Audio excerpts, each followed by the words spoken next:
Yun,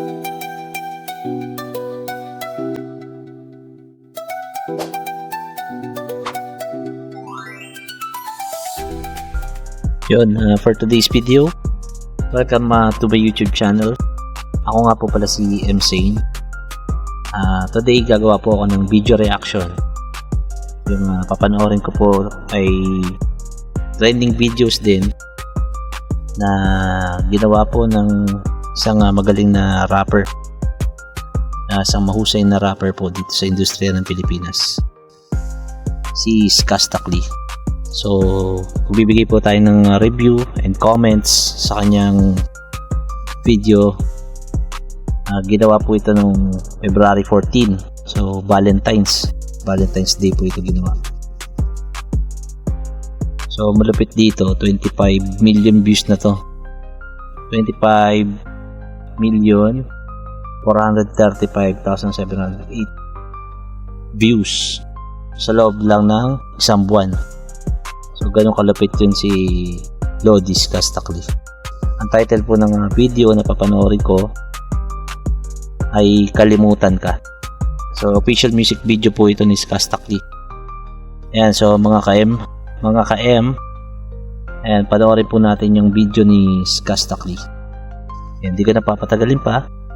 So, since ready naman na po ako, play na natin itong video ni Skastakli.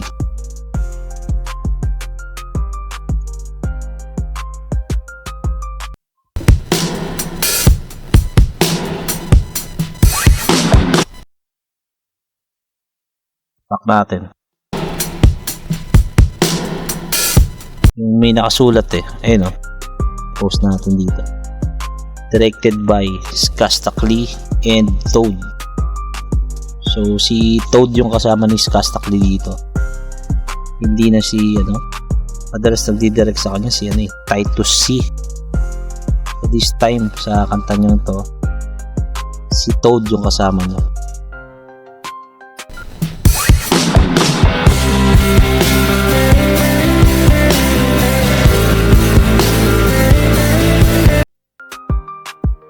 Parang siya ibang pinapakita ni Skastakli ngayon dito. Ibang genre. So, kahit ano pa itawag natin dyan, mga genre. So, from rap, kadalasan narinig natin yung boses niya sa mga rap music. This time, gumawa siya ng kanta. Parang siya, rock music.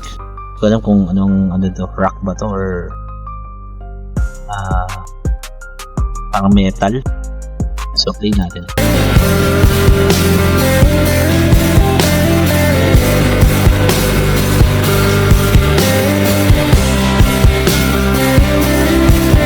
Tsaka legit talaga siya yung nagigitara, siya yung nagigitara. So mahusay talaga to si Skastakli kasi di lang siya basta singer, rapper.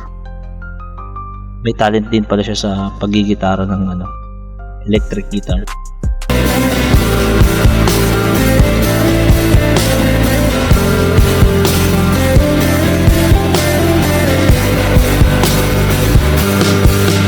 Pilit kung kinakaya. Grabe, no? Lupit ng dito ni Skastakli ng intro. Na bumangon Tingnan niyo yung mga tinginan ni Skastakli dito. Talagang nakatitig siya na mabuti sa camera. Parang may message siya sa kantan to. Hindi lang natin alam kung para kanina. isa sa kama, kahit ginawa ko ng tubig ang alak. Ano daw?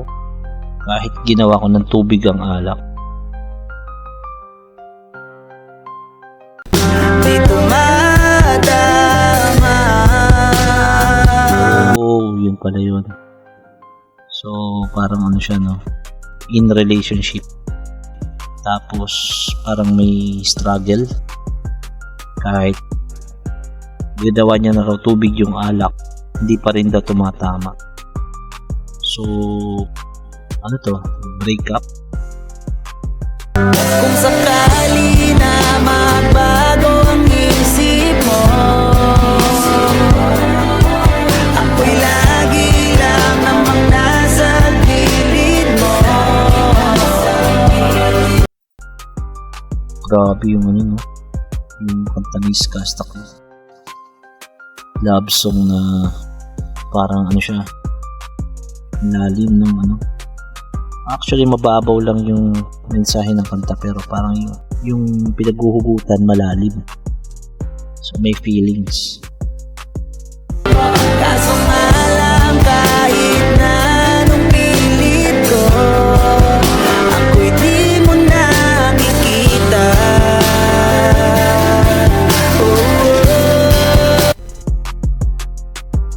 Kaso kahit anong pilit ko, kaso di man ako nakikita. Siguro yung ano rito, yung babae yung may problema. Parang nanlalamig na siya, no? Ganun.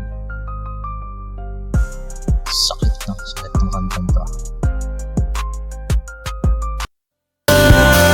Hirap tanggapin, di mo na ako kailangan. Sana na may nilabanan mo. Anong nangyari sa tayo hanggang sa huli, tuluyan bang kakalimutan na?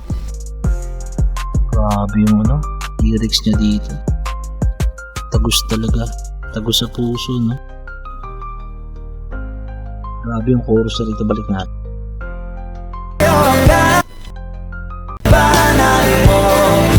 Konti pa, yan. Kailangan, sana na may nilabanan mo.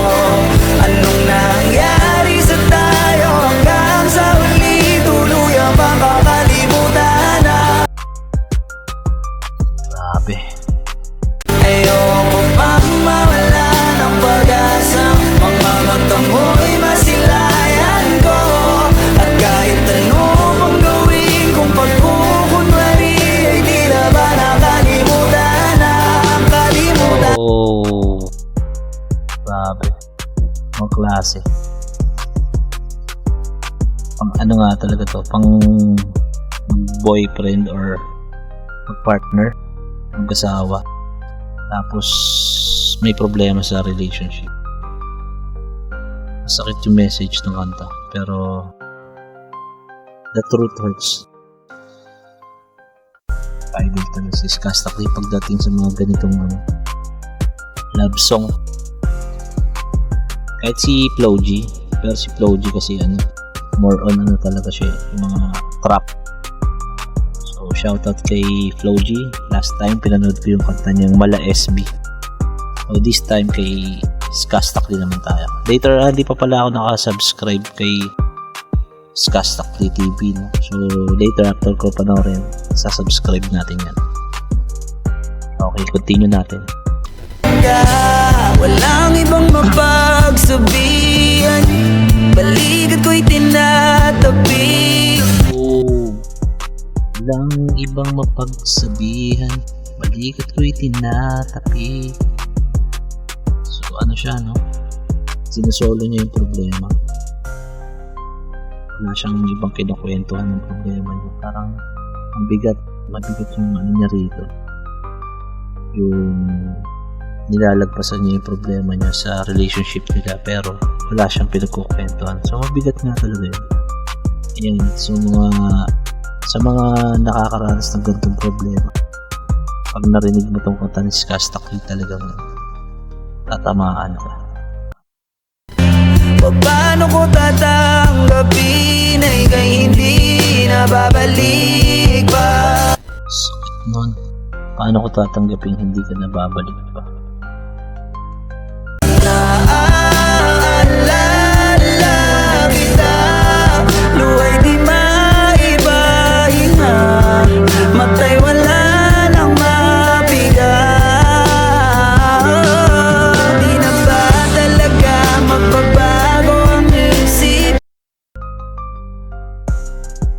Grabe, no? Talagang mapapabuntong hininga ka pagka napakinggan mo to, especially sa mga nakaranas ng struggles sa relationship. So feel mo yung yung pain sa kanta niya. Back natin konti. Ay wala nang mabigat. Di na ba talaga magbabago ang isip mo? Yan na ba talaga ang ikakatahimik mo? Di na ba talaga magbabago ang isip mo? Ibig sabihin, sinusuyo niya pa rin yung partner niyang babae. Yan na ba yung ikakatahimik mo? Parang kino-confirm niya kung yan na ba yung final decision ng babae. Kasi kahit na ano pang gawing pilit ko, ako'y di mo na makita.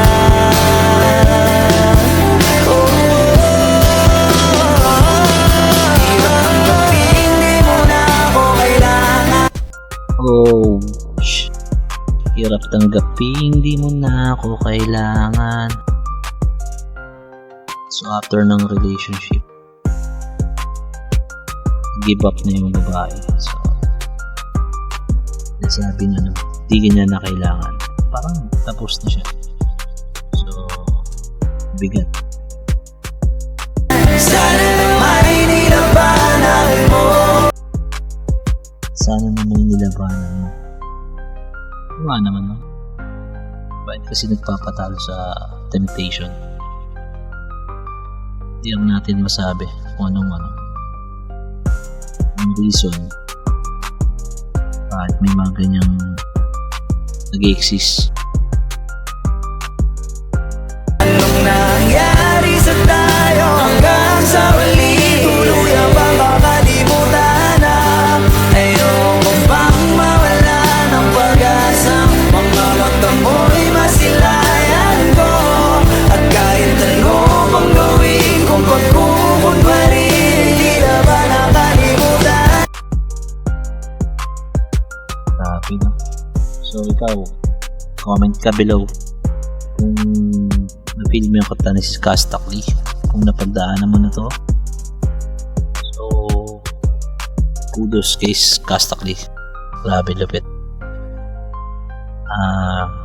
Yan, so parang talaga yun, tagos sa puso yung lalo na sa mga naka-experience na ng ganitong klase ng problema. Skastakli, Bibe. Kalimutan ka.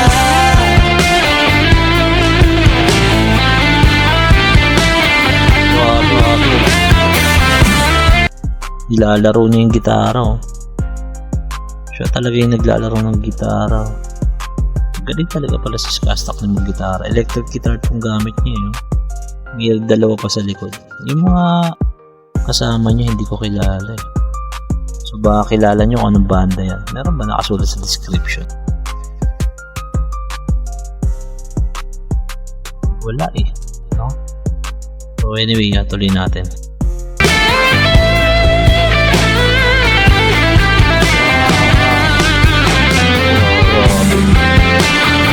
Galing, no? Puro broken chords yung ni Skastakli.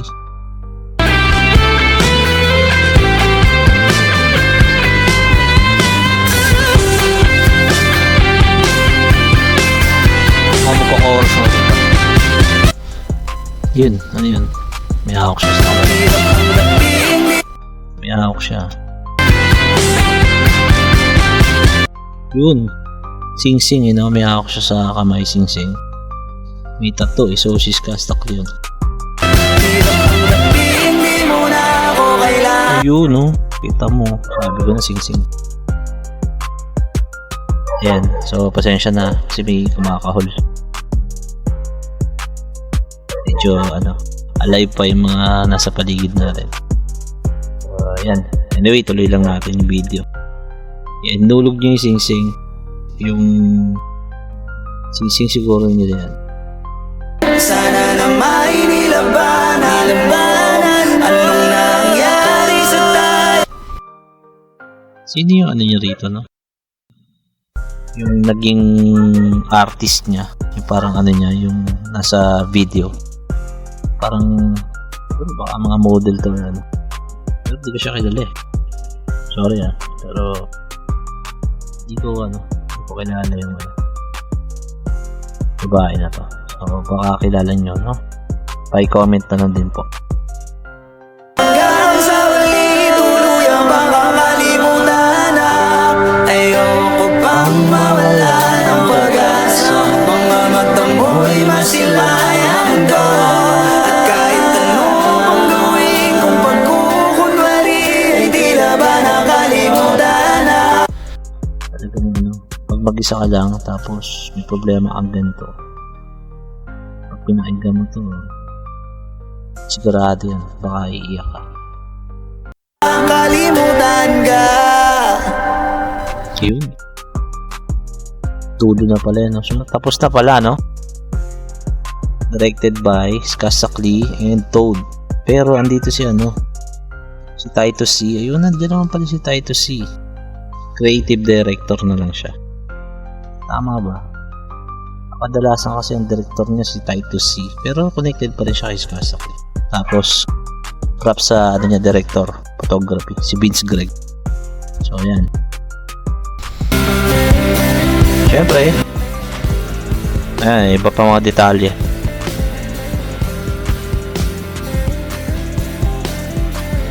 Yun, thank you kay Skasakli.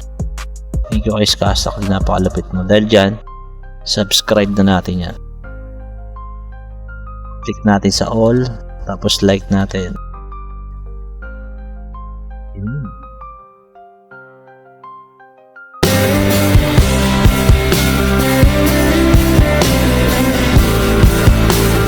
Tapusin natin ang dulo, no? Yun. Lupet. Yun, so dito nagtatapos yung video natin. So marami pang paparating na videos. Huwag mo kalimutan mag-hit ng notification bell, paki-subscribe, tapos paki-like na lang pag nagustuhan niyo yung video. So pasensya niyo sa sa background. So kasama talaga yan sa kasama yan. So anyway, salamat mga ka-M. Makita tayo ulit sa next video.